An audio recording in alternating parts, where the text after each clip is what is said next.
Ipa gadipa calaman mit sekolah sikam hatong mit dija sikam hatong mit dija sikam hagabu cerita.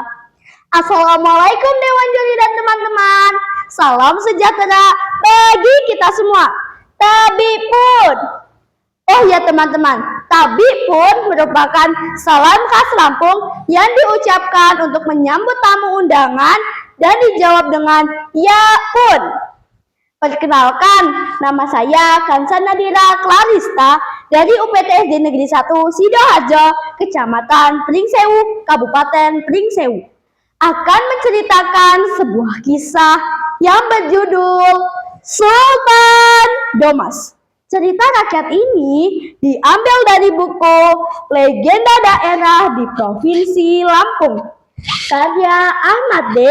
dan diterbitkan oleh Pustaka Anak Indonesia. Mari kita dengarkan bersama-sama Legenda Sultan Domas. Domas adalah seorang anak yang hidup sebatang kara. Ayah dan ibunya telah meninggal dunia ketika Domas masih sangat kecil. Untuk memenuhi kebutuhan sehari-harinya, ia memancing ikan di sungai dan mencari kayu bakar di hutan.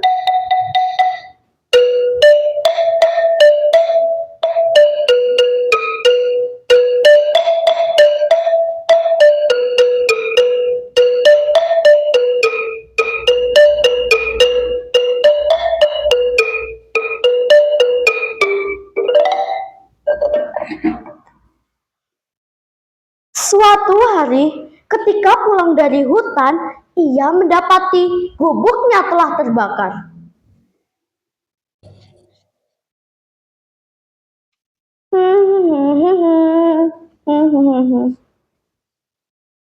Ada apa ini? Siapa yang membakar gubukku? Gubukku! Gubukku! Selamatkan gubukku! Selamatkan gubukku! Ya Tuhan, apa salahku? Mengapa ada orang yang tega membakar gubukku? Bagaimana ini? Di mana aku akan tidur?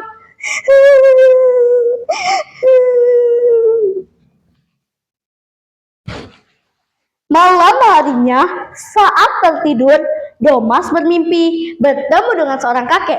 Kakek itu berkata kepada Domas dalam mimpinya,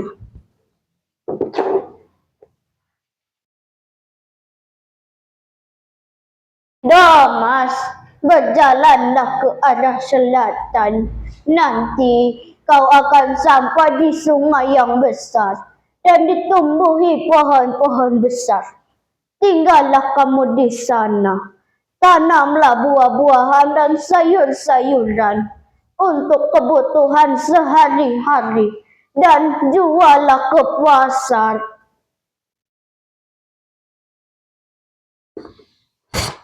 Keesokan harinya, ia meninggalkan kampungnya.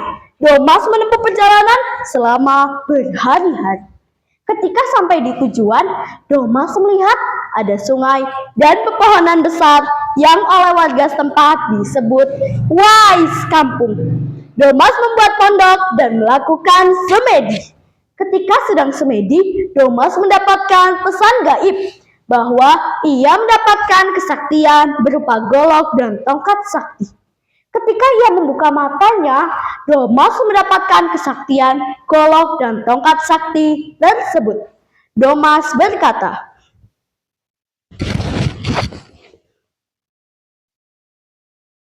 "Wow, tajam sekali golok ini. Wow, tongkat sakti.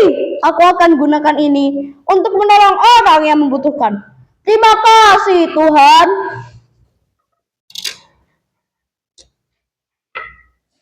Sejak saat itu, Domas sering menolong orang yang diserang binatang buas di hutan.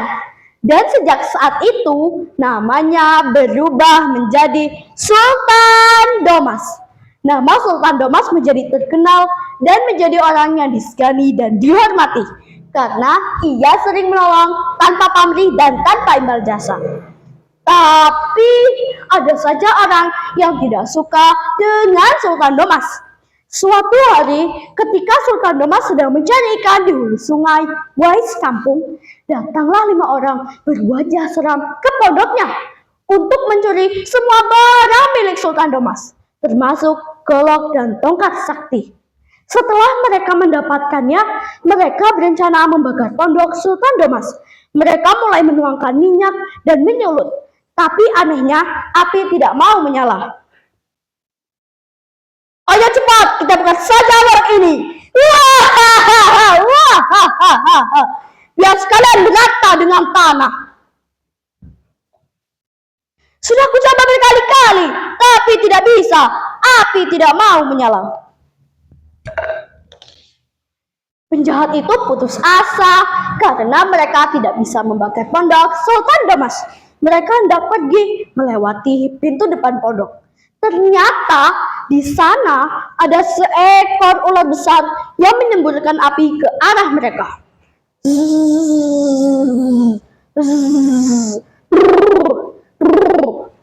Penjahat itu lari ke arah pintu belakang. Di sana ada seekor buaya besar siap menerkam. Penjahat itu terkepung dan tidak bisa pergi lagi sampai Sultan Domas pulang dan mendapati mereka. Tapi Sultan Domas tidak heran dengan keberadaan mereka. Sultan Domas berkata, "Tapi pun sahabatku, selaku ku tiba lapar, hamba jangan dia jamu sambil minum kopi sambil ngebehol. Api ikan atau dijah harga bahwai buka, dak niku mamaha." Begitulah percakapan antara Sultan Domas dan penjahat dalam bahasa Lampung, yang artinya Sultan Domas mengajak mereka duduk bersama sambil minum kopi dan sambil berbincang-bincang. Sultan Domas tidak marah sedikit pun dan membuat para penjahat itu merasa heran. Malam harinya Sultan Domas menjamu mereka dengan sangat baik dan penjahat itu menginap di pondok Sultan Domas. Keesokan harinya penjahat itu pulang ke rumah mereka masing-masing dan menceritakan kepada orang-orang tentang kesaktian dan kebaikan hati Sultan Domas. Dan sejak saat itu, legenda Sultan Domas lebih dikenal oleh masyarakat Lampung. Dulu ia kecil sepi tanpa orang tua, hidup di tanah Lampung sendiri dalam duka. Namun ia tekun dan hatinya pun mulia, tumbuh jadi pemimpin yang sangat bijaksana. Demikianlah cerita legenda Sultan Domas. Nah teman-teman, demikianlah cerita dari saya. Terima kasih atas perhatiannya. Sampai jumpa lagi. Salam literasi, mari budayakan membaca. Wassalamualaikum warahmatullahi wabarakatuh.